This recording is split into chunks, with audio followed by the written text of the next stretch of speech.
plaquinha fica dentro dela. E aqui nessa região superior, nós temos 4 LEDs brancos. Então, essa caixa fechada, nós colocamos o celular aqui e vamos tirar a foto da placa. E o mesmo procedimento para o scanner. Bom, só para ilustrar o que está acontecendo, no método com celular, você tem a luz branca. Aqui só algumas das reflexões que acontecem, claro que existem muito mais, mas quais são as principais? Né, a luz branca batendo no material. No caso aqui, no método usando o celular, você adquire o sinal que é obtido em resposta, ele está diretamente relacionado à luz que incide sobre a gota. Já no método com o scanner, a luz atravessa a transparência para depois chegar na gota, para depois voltar para o detector. Então, é um dos pontos que você acaba perdendo um pouco de sensibilidade. Esse aqui já é o dispositivo funcionando. Então, aqui nós temos a curva analítica, temos brancos, temos várias amostras indeterminadas aqui, todas simultaneamente. Mas como adquirir esses sinais em tempo, esses 90 spots? Geralmente, o que o pessoal faz? Eu, particularmente, fazia isso. A gente cria rotinas no MATLAB e faz a intensidade individual de cada spot, ou tem softwares aí como o GIMP, o ImageJ mesmo, que você pode fazer a aquisição manual de cada um dos spots. Nesse caso, nós criamos uma técnica baseada na criação de máscaras, que é muito comum também na contagem de células. Então, ao aplicar essa máscara, nós colocamos todos os spots em uma cor vermelha. E depois, nós usamos um algoritmo de contagem de estruturas circulares, com uma área fixa, para poder contar automaticamente esses spots no próprio software ImageJ. Então, olha a vantagem, você não precisa mais criar um software, você pode usar um software gratuito, livre, para poder fazer o seu ensaio de análise.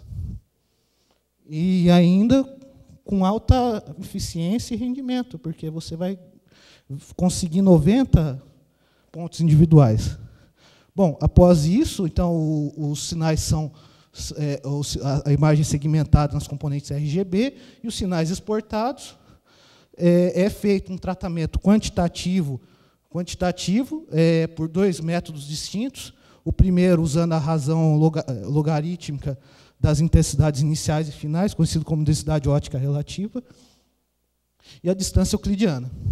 E também o método qualitativo, onde nós conseguimos identificar as cores de cada spot. Como eu disse anteriormente, é uma reação no equilíbrio. Então, vocês vão ver como que é interessante essa reação. Ainda, nesse procedimento, você consegue adquirir os spots em tempo real e esses valores foram colados numa planilha que já foi pré-programada para tirar as curvas de calibração pela posição dos spots e também dizer individualmente a quantidade de spot e a intensidade deles também. Bom, aqui o dispositivo criado. Devido ao tratamento que nós realizamos na superfície do material, o material, nós conseguimos observar que a gota ela se adere fortemente ao material, então você não tem problema de espalhamento entre os spots, e ainda você consegue manusear com grande facilidade. Nós conseguimos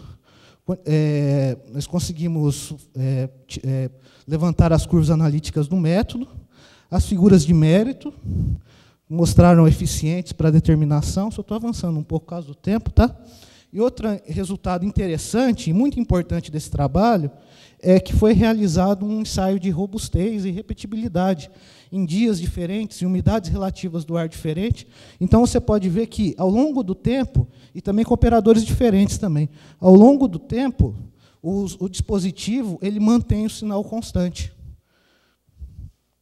Intraplacas também, porque cada experimento desse foi realizado numa placa diferente. No qualitativo, que eu tinha chamado a atenção no início, o método, quando as amostras elas têm uma concentração de ferro e ticianato dentro do equilíbrio que forma aquele produto principal, ela se comporta muito bem, formando spots com cores bem definidas nessa faixa de concentração. E quando você tem concentrações maiores, você acaba gerando espécies que estão fora do equilíbrio dessa reação, que seriam outliers, que geralmente, quando as pessoas fazem método colorimétrico, às vezes são contados como falsos positivos, o que acaba inviabilizando a análise. Então, dentro disso, a pessoa já pode fazer uma análise e observar esses outliers e fazer a diluição adequada para poder fazer a reação. E, o mais importante, quando nós comparamos o método proposto com o método ASTM para os dois dispositivos, nós vemos boa concordância. E, não só isso, esse problema resolveu o problema de placas metálicas e também se mostrou interessante para fazer análises remotas, uma vez que você tem um dispositivo de fácil transporte e a reação é extremamente rápida. Então, você, com a imagem do celular, você consegue fazer análises remotas usando o celular. Então, com conclusões do método, o método é rápido, quando compara da literatura, ele reduz o tamanho da placa que é usada num ensaio de corrosão drasticamente e também o tempo de corrosão. Um ensaio, então, que demoraria semanas, está sendo feito em torno de um dia. O volume também de reação diminuiu para 4 microlitros, que é o volume individual de cada spot. O método proposto ele está de acordo com a STM, e eu acho que o mais importante, a gente tem uma redução drástica do volume de efluentes gerados. Eu gostaria de agradecer ao Unesp, ao Laboratório de Química Ambiental no qual eu trabalho, ao GEMAT, que é o grupo de eletroquímica e materiais que nos forneceu o problema e, felizmente, nós conseguimos resolver, a FAPESP, a CAPES, e muito obrigado pela atenção.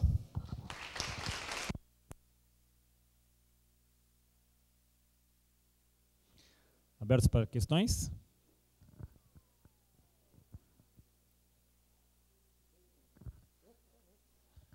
Meus parabéns, Juliano. Qual o custo aproximado que vocês têm nesse dispositivo? O custo é muito barato. Nós fizemos um cálculo rápido no laboratório, levando em conta só a produção do dispositivo. Então, a gente fez um custo por análise, por spot. Está em torno de 3 a 4 centavos por spot. Um dispositivo completo fica em torno de R$ 2, R$ 3. Porque o tiocianato, os reagentes são, a reação Nutri-Fel, tiocianato, os reagentes são muito baratos. Então, você não precisa ter um custo elevado para poder levantar as curvas. O procedimento ele usa materiais fáceis de encontrar no laboratório, estufa. O celular todo mundo tem, scanner. Respondido? Obrigado, viu?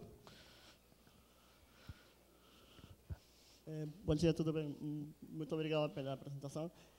Simplesmente queria fazer uma pergunta rápida sobre a resolução do smartphone. Se ele, por exemplo, se você tiver uma resolução muito melhor, a análise seria, sei lá, os spots, por exemplo. Claro, uma massa muito maior de ferro. Então, a resolução do smartphone, se ele permitiria uma melhor análise quando tiver uma... A resolução da câmera, eu coloquei ali no... são câmeras digitais de 8, 12 megapixels, mas também a gente faz experimentos usando webcams também, a gente não perde muita qualidade. O que a gente perde muita qualidade é na taxa de iluminação.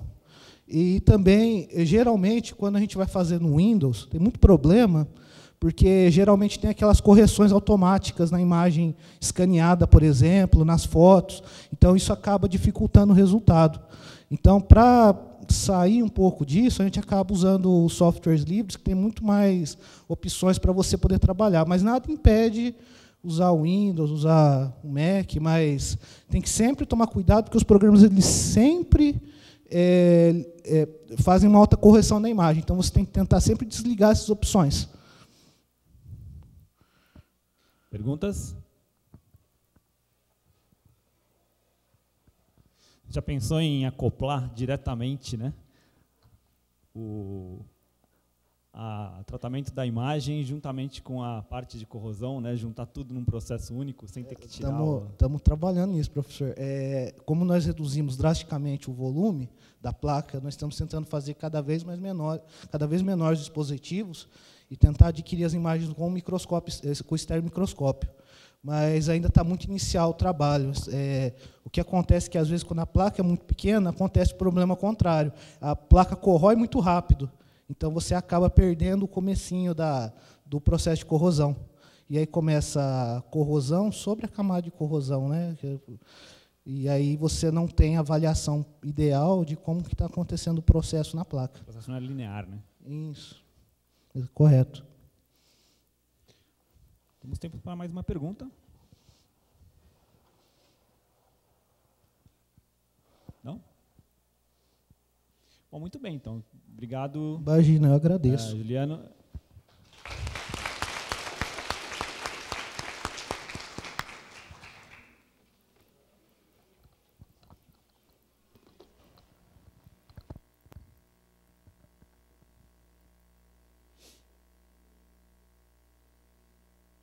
Nossa próxima apresentação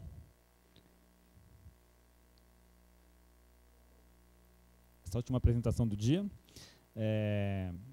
vai ser apresentada pela Débora. Débora está aí? Débora Nascimento, da PUC do Rio.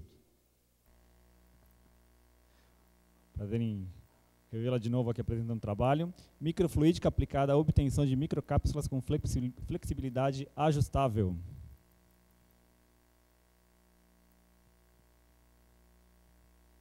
A Débora já é professora lá no...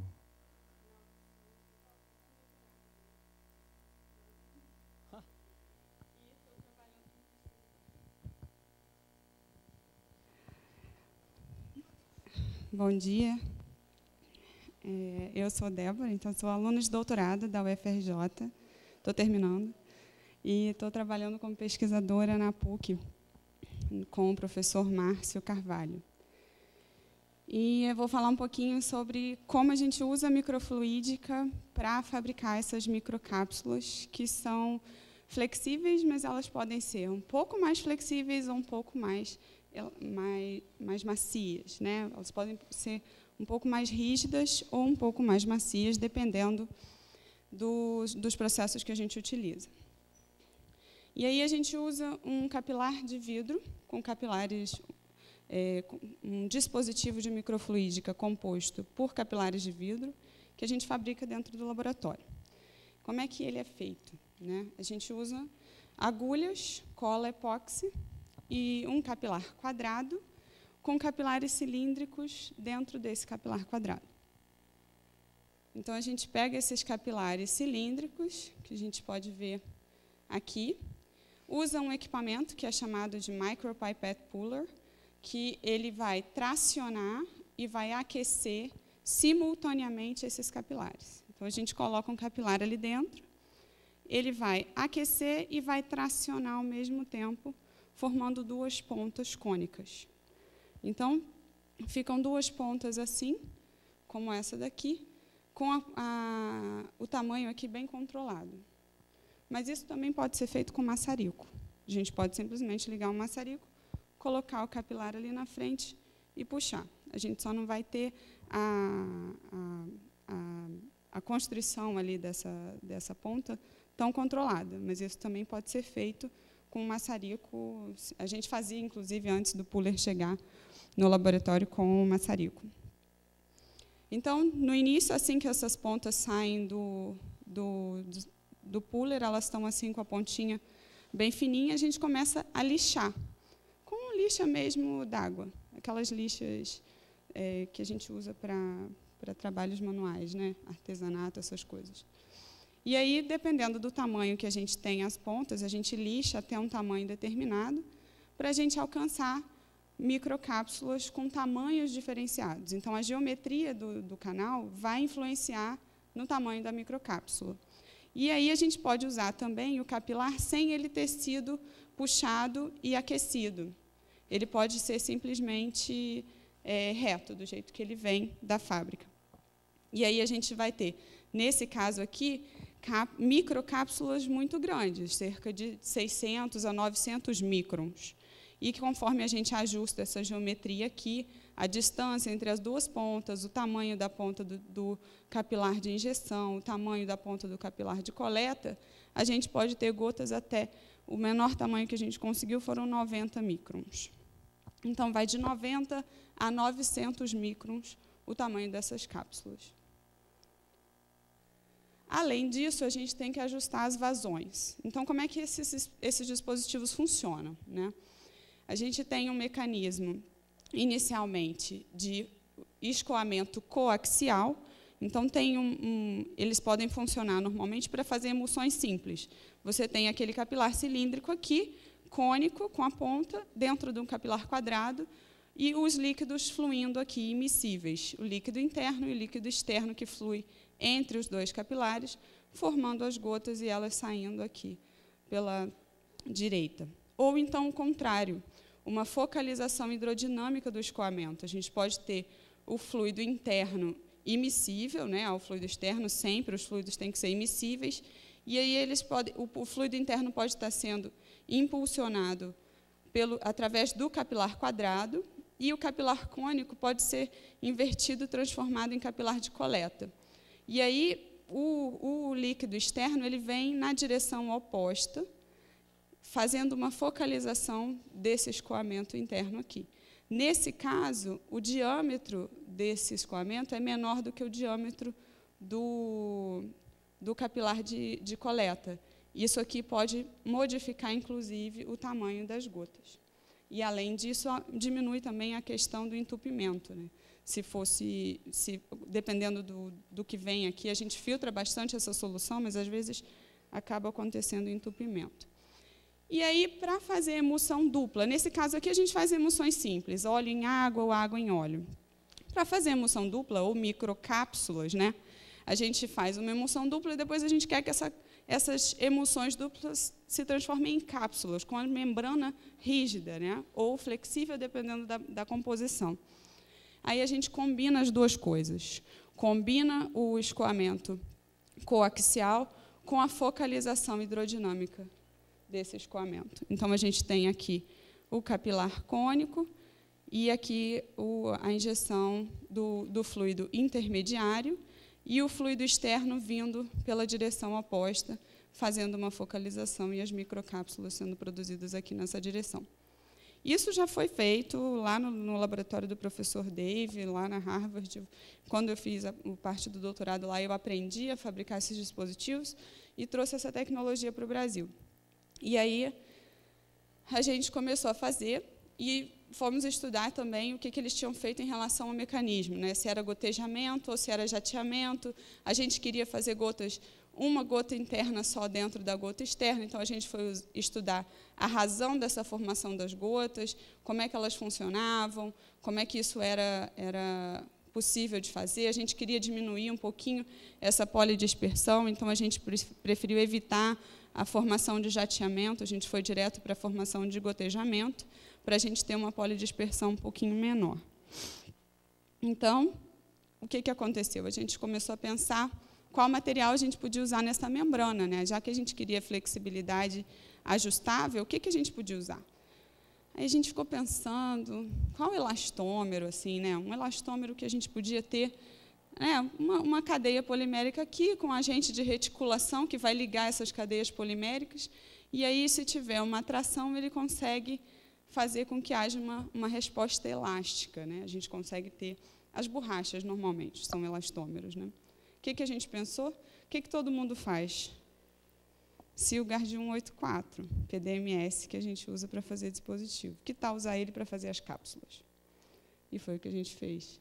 A gente pegou o dispositivo, inicialmente para fazer cápsulas maiores, né, de 600 a 900 micras, e aí colocamos o dispositivo para rodar com o PDMS na membrana. Então, as cápsulas eram feitas, o sistema é super estável, quando a gente põe ele para rodar, pode deixar o dia inteiro ali, que não para, assim, as gotinhas funcionam assim, super bem. A coleta a gente fez em água, e aí tinha a questão de também pensar na cura dessas gotas, como é que ia fazer, como é que a gente ia fazer para proporcionar a cura desse PDMS, né? E aí a gente foi estudar como é que dava para fazer isso. Então, como é que funcionou isso? O PDMS ele estava aqui, na fase intermediária. A gente usou, inicialmente, 10:1, que é o que a gente usa para fabricar dispositivo. E aí a gente colocou ele aqui, na fase intermediária. E, na fase interna, a gente colocou uma água, simplesmente água purificada, né, com um corante alimentício, que é esse amarelinho aqui. Esse vídeo aqui está 30 vezes mais lento do que acontece na realidade. E aí a fase externa, que a gente usou um outro polímero, que é o poliálcool vinílico, também conhecido como PVA, né, que é um polímero que ele aumenta um pouquinho a viscosidade do fluido, e ele também age como um surfactante para dar uma certa estabilidade ali na formação das gotas. E aí passamos para testar outras proporções. Além do 10:1, a gente testou também 5:1, 12,5:1, 15, 17,5 e 20:1. E aí, cada uma a gente colocou uma cor diferente, só para ilustrar, para facilitar a visualização depois. E nós acabamos conseguindo fazer gotas com uma poliodispersão bem baixinha, cerca de 1%. E o que acontece? A gente começou a pensar, então, a 5:1 ela vai ser 5 partes de polímero, da base do PDMS, para uma parte do agente de cura. E aí, o que acontece? Vai estar mais rígida, né? Ela vai ter uma rigidez maior do que a 20:1, que eu tenho 20 partes de polímero para uma parte de agente reticulante. Então, só nisso aí a gente já tinha uma diferença de flexibilidade, mudando a proporção do polímero, se a gente mantém o mecanismo de funcionamento todo igual. Só que aí a gente começou a pensar que a gente poderia, talvez, mudar a espessura da membrana formada, alterando as vazões ali. Então, a gente pegou cada um desses sistemas e a gente começou a alterar a vazão intermediária. Então, a gente começou a perceber que, conforme a gente alterava a vazão intermediária, a gente tinha uma formação de membranas mais espessas. Então, dentro de uma mesma proporção de polímero para agente reticulante, a gente consegue ter variação de flexibilidade, ajustando a espessura dessa membrana dessas gotas, dessas cápsulas que a gente produziu. Então, isso a gente fez para cada um desses sistemas. A caracterização deles estava num pôster que a Maria mostrou esses dias, e aí deu para ter uma ideia das propriedades mecânicas, né?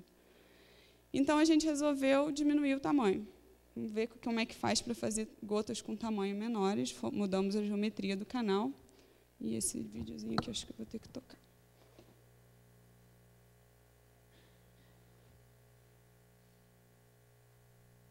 Foi? Não. Não, acho que não está indo. Aqui ele está indo, mas lá não. Enfim. Esse videozinho aqui daria para vocês verem, mas dá para ter uma ideia, que aqui é a mesma coisa, é o polímero com agente reticulante, só que como a gente muda a geometria do canal, a gente força as gotas a ficarem de tamanhos reduzidos, né? Então, nesse caso aqui é o vídeo da gota de 90 microns, mas a gente fez variações, 190, 150, 130, até 90 microns, variando as vazões que a gente utilizou para cada um desses sistemas. A gente tem problemas, claro, né? No início a gente não consegue fazer tudo bonitinho, mas depois que a gente ajusta ali, a gente acaba conseguindo alcançar as vazões assim, certinhas para o sistema. Então, as aplicações dessas cápsulas, né? A gente tem aplicações possíveis em aumento de recuperação de óleo. Se a gente jogar essas cápsulas dentro de um reservatório de petróleo, por exemplo, a água ela tem um caminho preferencial e ficam óleos aqui, o petróleo fica retido, né, dentro desses poros. Se a gente consegue injetar essas cápsulas com a flexibilidade ajustada, de acordo com o tamanho do poro, de acordo com a pressão que a gente quer, de acordo com o que a gente quer conseguir empurrar esse óleo aqui, a gente faz a cápsula com a espessura e com a proporção de polímero e agente reticulante específica para aquele tipo de poro, de pressão, de característica que a gente precisa.